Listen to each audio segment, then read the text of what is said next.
Sveiki! Aš esu Vilius, dirbu Montismagijoje, Baltrušaičio gatvėje. Šiandieną yra trečioji savaitė, kada trauksime 3 nugalėtojus, kurie laimėjo po 100 litų. Iš pradžių išmaišysim, kad nugalėtojai būtų viršuje, kad būtų lengviau ištraukti. Traukiu pirmąjį nugalėtoją.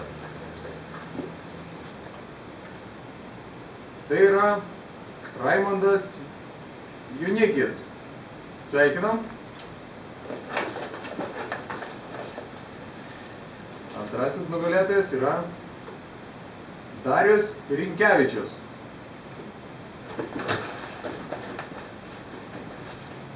Tas bus trečiasis. Trečiasis yra Vilius Striužas. Sveikinam nugalėtojus.